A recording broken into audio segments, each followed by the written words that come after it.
I'm Eddie Clint Gilliam. I in the Air Force 1981. In high school, I always wanted to be into the Air Force. That's my dream uh, place to come to the Air Force. I enlisted in the Air Force again in the late enlisted program, July of 1981. I actually came in active duty January the 6th of 1982. And when I came in, I went to Lackland Air Force Base. Lackland Air Force Base is all the military personnel from the Air Force go there to do all basic training for 6 weeks. Upon the completion of 6 weeks of basic training, teaching you how to be a military discipline, how to go your clothes.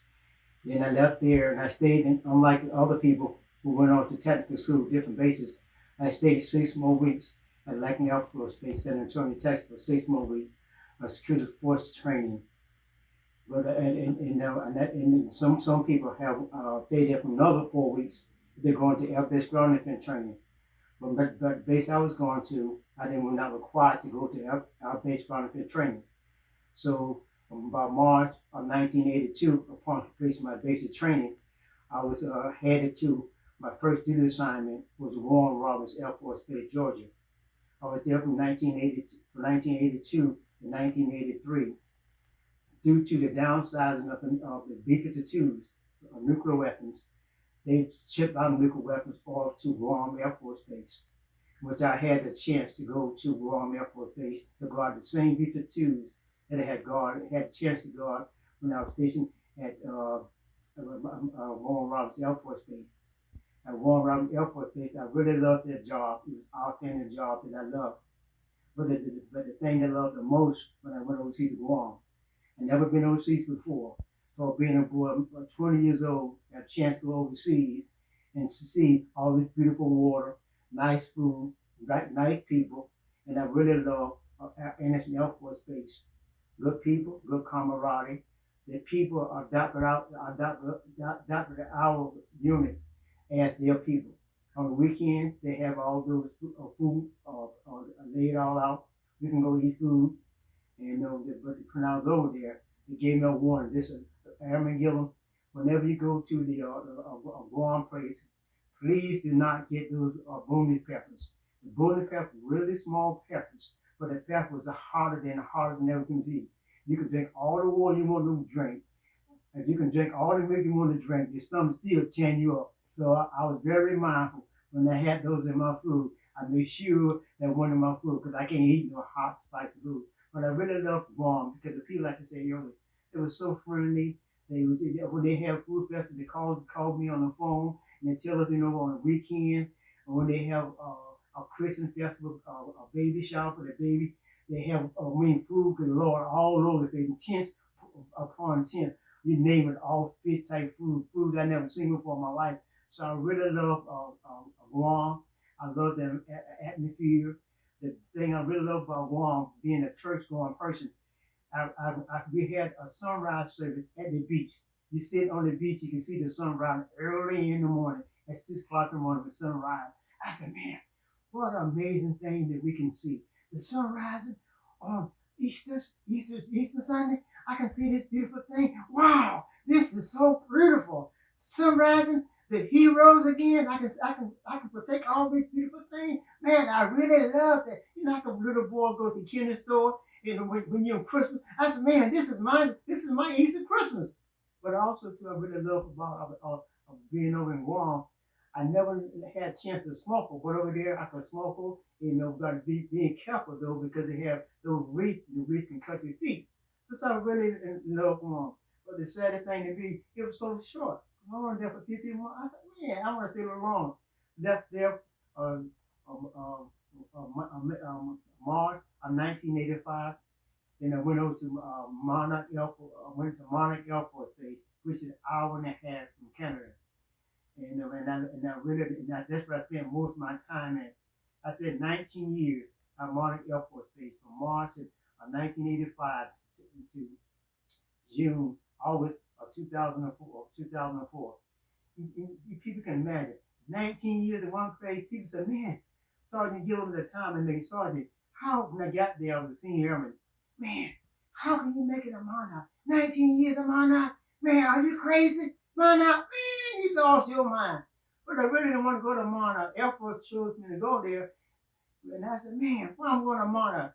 Because we said monarch is freezing is the reason. And true freezing is the reason. You can imagine you could be in temperature 120 below zero. Wow. 120 below zero? Oh my goodness. Wow, man. I was in 120 below zero, guarding nuclear weapons 24 hours a day. The nuclear weapons spread all over them in North Dakota. They got to be guarded. It's because I had to do my job. Even though here, if it's slow here in certain places down south, it's no, they shut the whole state down. They shut the whole town down. Not there. I can imagine when I first got there off the plane, being from North Carolina, I got there March of 85.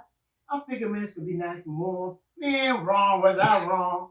It was 16 degrees below zero. And I got a sweat on. I said, oh my God. You know what's so bad about it? The plane, they held a terminal. I got off the plane, had to walk down the terminal, walk to the baggage claim and get my baggage. You know what? It was so cold. Oh my God, it was cold. You get your luggage cold, your hands are cold, touching your cold luggage. I said, oh my God. I said, man, put me back on that plane, take me to North Carolina. Whoa, my God. I made a big mistake, man.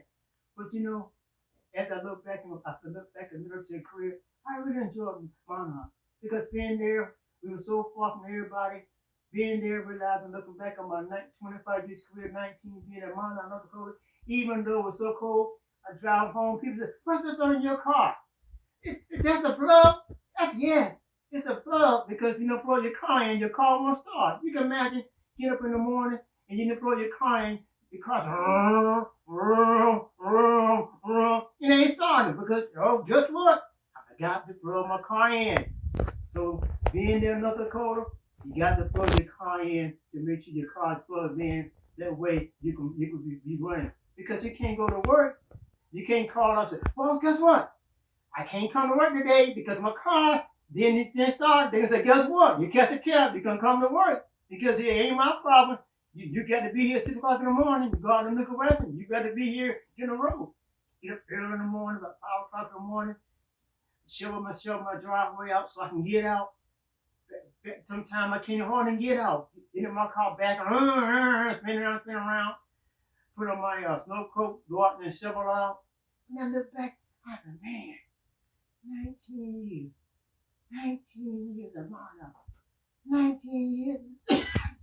I said, man, how did that happen?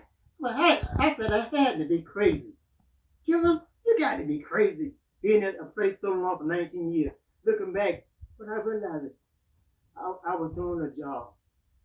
I was raising a job to protect my country. And my country needed me to do it. And they had to do it all over again. I would do it all over again. I would walk the beach 19 years, trying to get in the helicopter. I was flying in helicopters, doing exercises. The helicopter was so cold, my feet feel like I could freeze into the middle of the helicopter. That's how cold it was.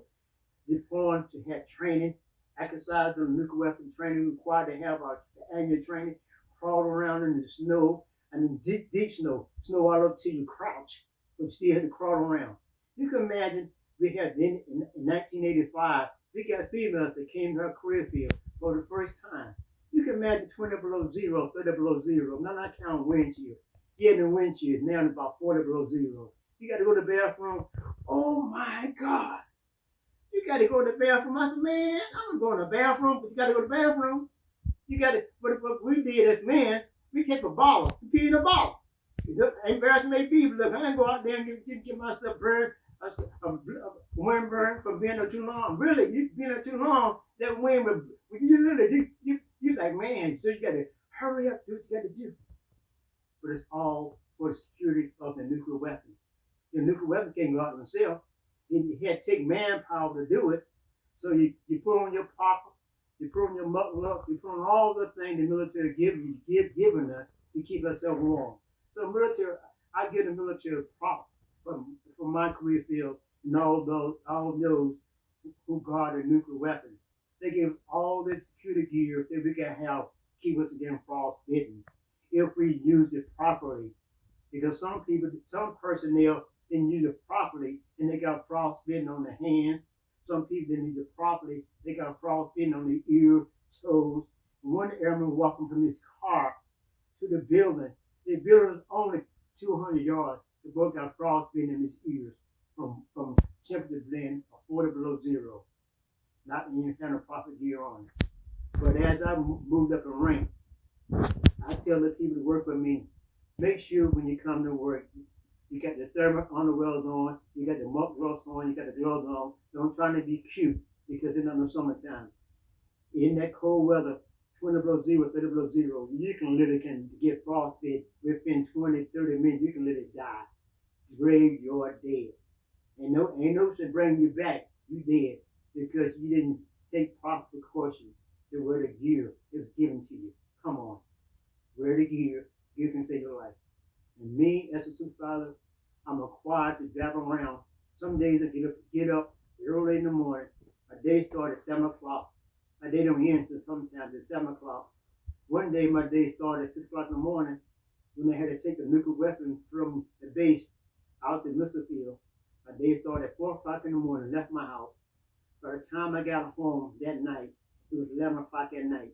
I had to turn around the next day and go in the next day. The only reason I didn't have to go in the next day at 6 o'clock, my commander called the wing commander and told the wing commander, sir, I cannot put Sergeant Gill and his personnel back into harm's way to take the nuclear weapons out because they haven't had no more than 3 hours of sleep. These 3 hours of sleep, there ain't no way they can properly perform their job with 3 hours of sleep. The wing commander was upset, even though upset he was. Our squad commander got the approval. The wing commander said, I understand, I'm not going to do it because if you put the people at harm's way, and I hate to have me have to report to my boss at the headquarters of why they turned over, why they had an accident because they're too tired to sleep.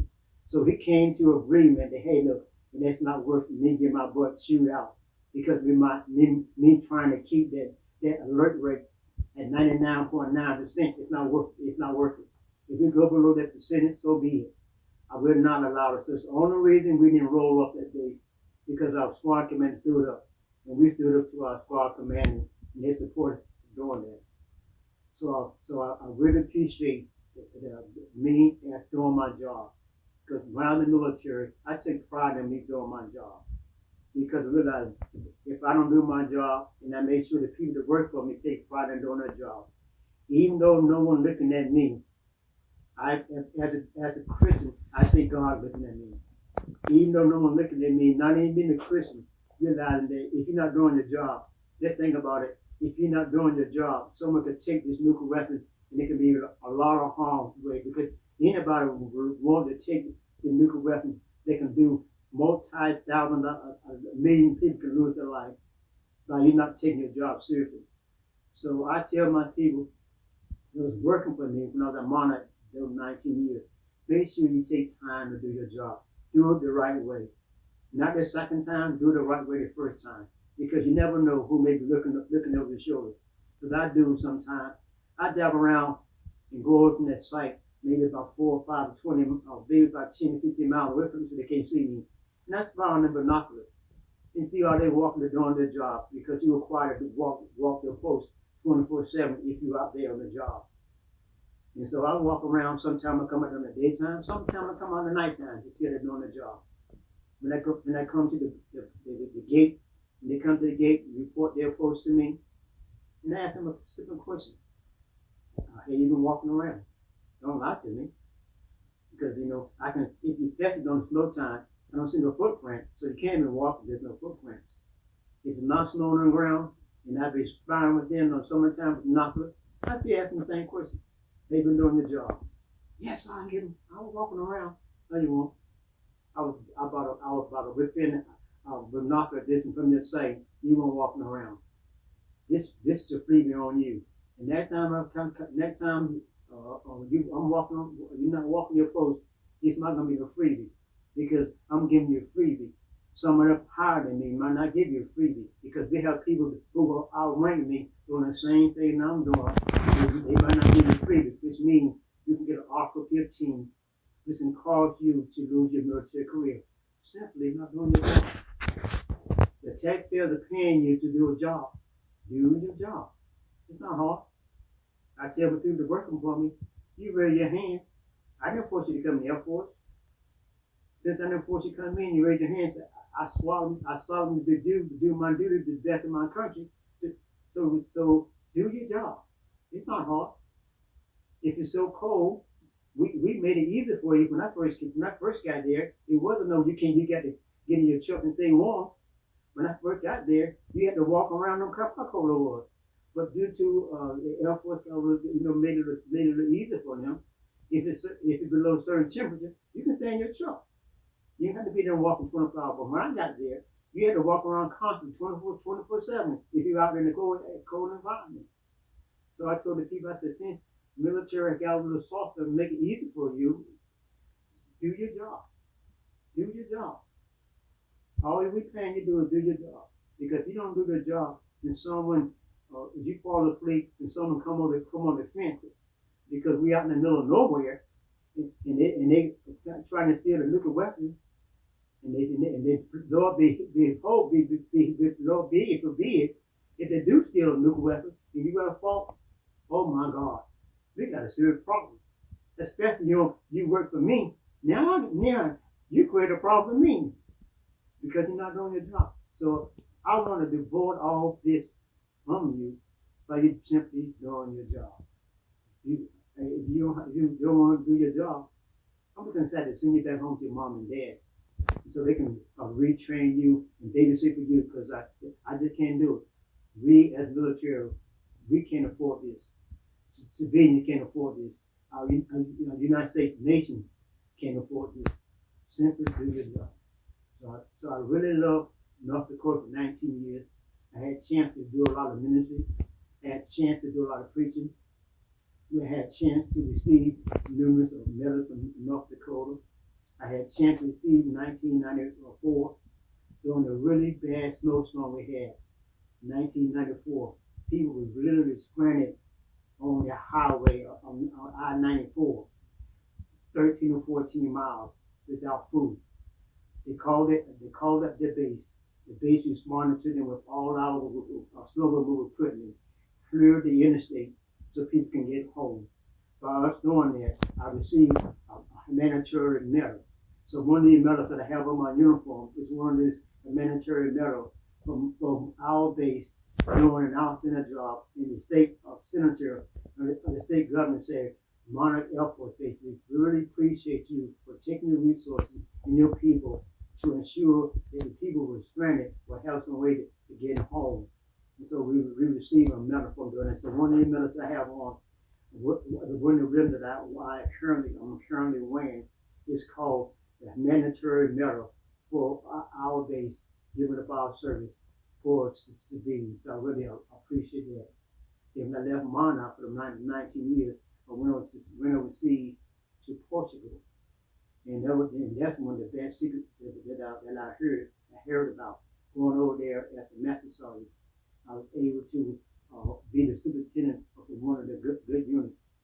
Which I really love about Portugal, I had a chance to see the whales running through at the highest point. I had a chance to eat some nice Virginia food.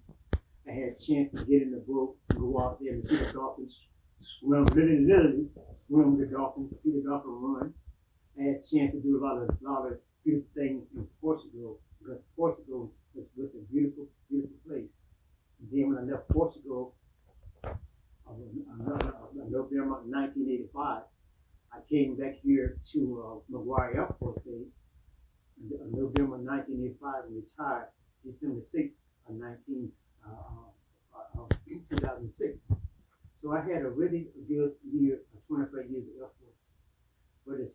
But on the downside of my Air Force career, but during the 9/11 came about in Air Force had a stuff called stop laws, which means all the personnel in the Department of Defense, no one can get out due to the President of Bush declared us to have to stay in until everything cleared up because the 9/11 keep carrying in.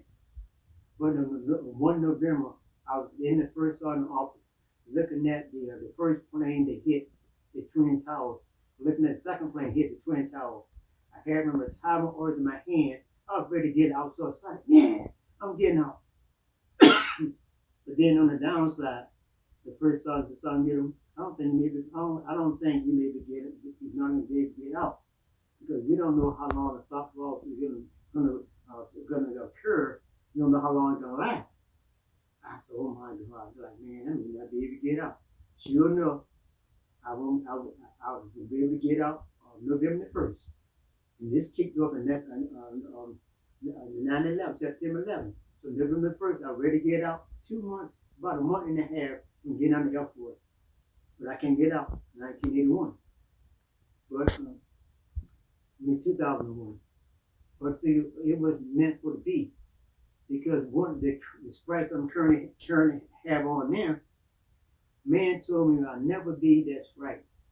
They did everything in their power to keep me from making that strike. When I was at Portugal, I had a chance to tour the Lord Church. I mean, they really had a beautiful place. Portugal have a lot of areas that you can go to, nice scenery. Also, too, in Portugal, I had a chance to visit the museum of the prisoners. It was so gloomy and gloomy. You can go inside the jails that was built way back in the 1600s when they had the first slave traders and slaves come to Portugal because when they came, dropped off a lot of blacks. And I thought when I first got to Portugal, and I seen this little black kid. I said, "Hi." I figured the kid was, I'm black, he's black too. They speak English. Wrong, he speak French because they were slave traders. In the first place that the Portugal come to Portugal before they trade them off, before they go from other place to place to place. So I learned a lot education just being in Portugal. But when I went to the jail, I said, man, you can feel that eerie feeling. It's a huge jail. Like you can see the places where the people were cuffed inside the cave. He said, man, he's like, wow, it's so eerie. You're like, wow. There tons of this. But I really love, being over there. I really love the sightseeing, being over there to go to the winery festival during the time of year. You can go taste the wine. They call you from the air base. You can go to all the winery festival during the bull run. You can actually literally watch the bull run through the street. However, if you're military, the first thing they tell you when you get there, if you're military, if you get caught running the bull, you can get discharged from that base. Because we had one stupid person who was running the bull, and they had it on video. So he can't deny he didn't do it. The bull, when they let the bull out, they have two horns. The first horn, they tell you the bull is out. Two loud blows on the horn mean the bull is in. So if you're going to go there to tell the military, you got to be real high up in the area. That way the bull can't jump from the fence and charge you. But you cannot get there and let the bull run behind you and get gored to death. But again, earlier, we had one military personnel did it. They had it on video. They also, I loved it too because they have bull runs on the beach. You can imagine being on the beach, you got a bull running behind you, not me. So what I did when I was over there, I listened to the second horn. It's loud enough you can hear it. That means the bull is in. If the bull is out, I'm watching on TV. Ain't no way I'm going to watch the bull run and get ran over guard a bull. Because even though you're on the high fence, I have seen some bulls jump over the fence, and you're in a safe area, and the bull have jumped the fence and jumped into you, and people have got guards from jumping the fence. Not me. I'm not going to be one of those personnel that have that excitement. I can be excited about watching on TV and don't get hurt. So I really love that. Then I left there. I ended my career here in McGuire Air Force Base, which I really love my Air Force base. But in my military career, which I really love, this picture which I'm holding here is a picture of the Tuskegee Airmen. The Tuskegee Airmen is the first airmen that got trained to fly the red tail during the Second World War II. And I love these airmen because the airmen was the first one they would train the black airmen to fly the Air Force plane. They would escort the B-1 bombers, escorting the bombers. None of their bombers got shot down with the peace airmen. Though some of them may lost their life, but none of the planes they were escorting over to drop their bombs over was got lost. None of them got lost. And I loved it because I had a chance to help them to come to my base when I faced the Monarch Air Force Base, and I have a chance to give them honors. But I had a chance to take a picture with this one several days. They told me about this story. They say the movies that you see, the books that you read, doesn't do no honor. So I said to those ones, if you had a chance to have meet these people who have some history in the Air Force, who made the Air Force history, and listen to their story, because I love one because one of these airmen that told his story, he had his father-in-law had some trees, and him flying a plane, his father-in-law said, "I'm gonna get these leaves off the tree." He said, "Father, don't worry about it, I got it." He flew down real low with his plane, hit the outburner, and knocked those leaves off the tree. He said, "Man," he said, "thank you for son-in-law doing that." He said, "Man, I could get my military career lost. I've been doing that." I laughed and I laughed and I laughed. I thought it was so funny that he told this story to us because they're down to earth, but they had to go through a whole lot to make history. So we have a chance to meet these black Tuskegee Airmen who have part of history, because for years the Air Force didn't even really want us to tell their history. So because in 1947, when the Air Force came to existence, they didn't want the black folks in the first place. They didn't want to send the Air Force. The lesser known flying a plane. Oh my God! They told them you were uneducated. Ain't no black man can fly no plane. But I thank God for Harry Truman's wife said, please point out to one of the airmen and say, let him fly. I'm gonna fly him. So by her standing up and flying with them, showing that they can be trained, she said, it's not fair. If we paying them as taxpayer dollars to train, why can't they go to war? So by the president's wife standing up, her voice allowed them to go in to prove to the world that not only can I fly a plane, but also can be able to help save the world. So by her standing up and by them showing and proving the world, they did it. So again, they're the first ones that were able to, even though they lost their life, but the plane they was escorting, none of the escorts got lost. That's amazing. So we do have some history as black in the Air Force. So we have history. We made history in the Air Force. So I'm proud of those airmen. I'm proud of our heritage. So I have a chance. This picture will have a memory all the rest of my life. So I had a chance to them on the Black History Month to come to my base. I had take a picture of them side by side, and I really enjoyed this time with them when it came to my Air Force Base. So I really love about this picture.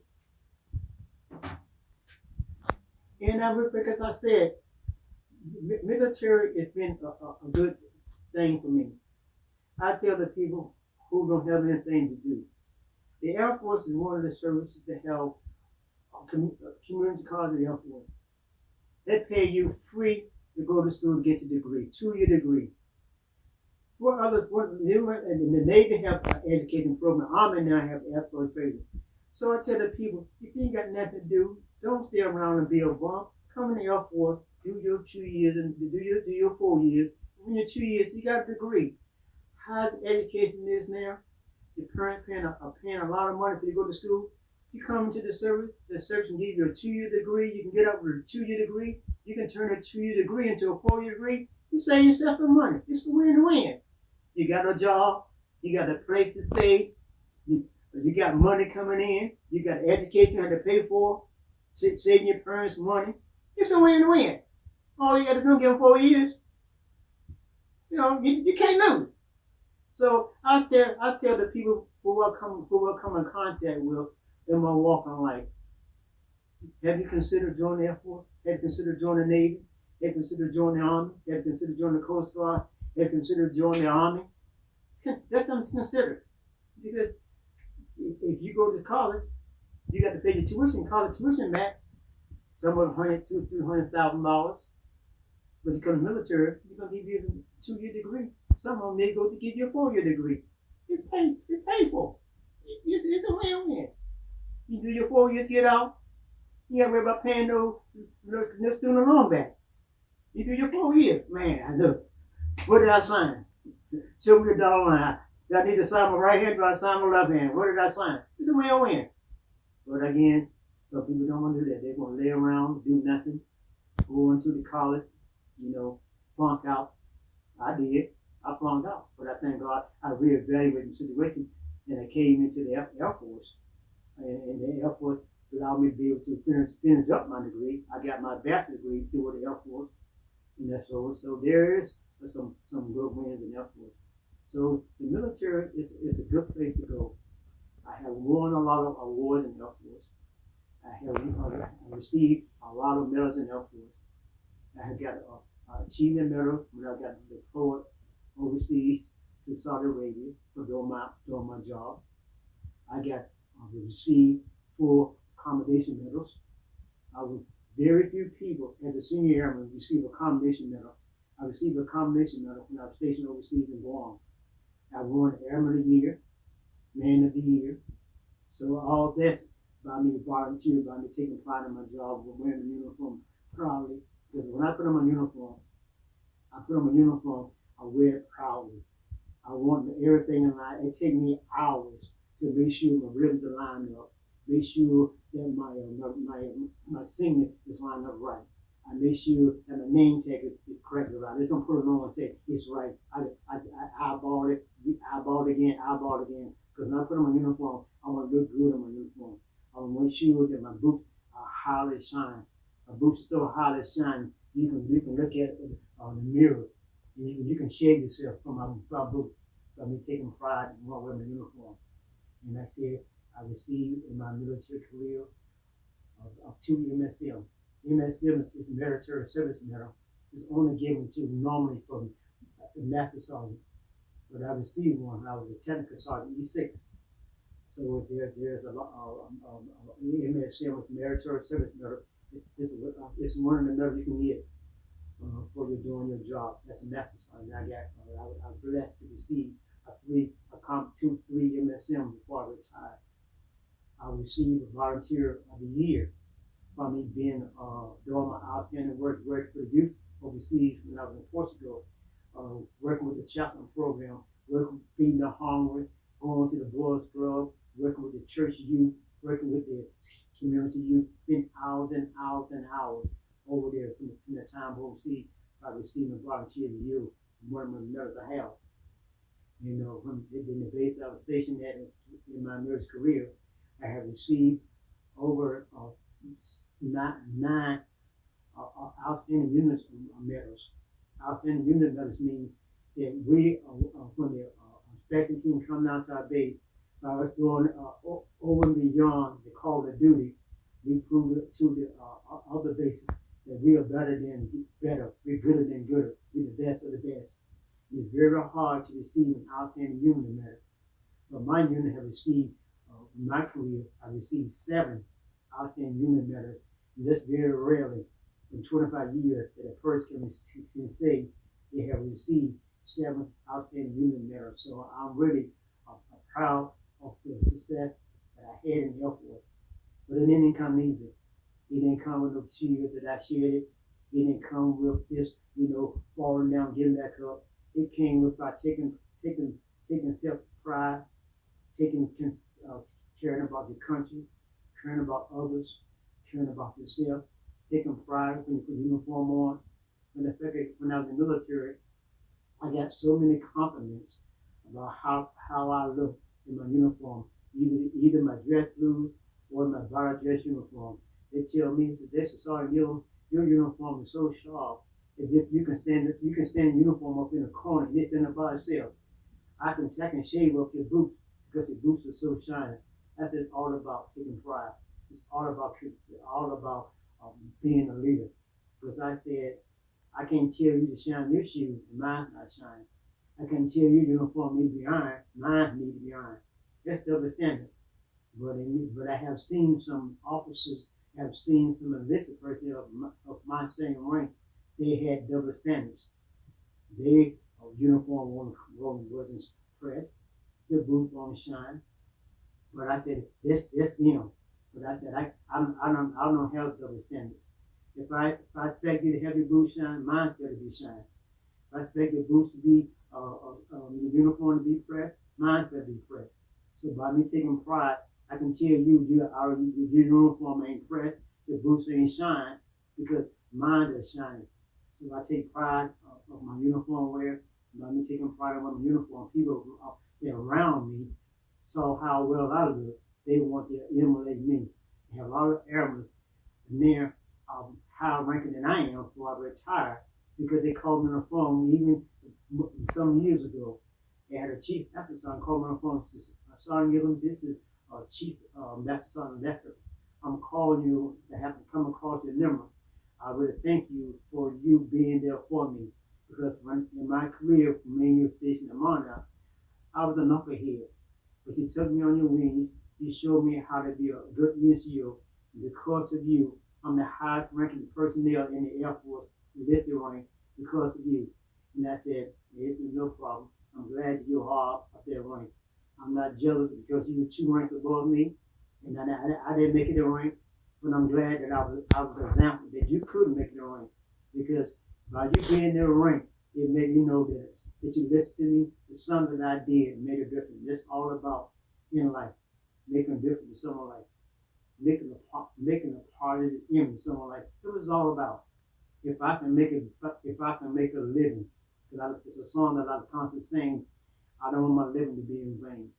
I want someone when God called me a home, to be able to let somebody know that my life wasn't living in vain. I lived a life that someone could come behind me and say, that was a good man. That was a good man. He taught me a lot.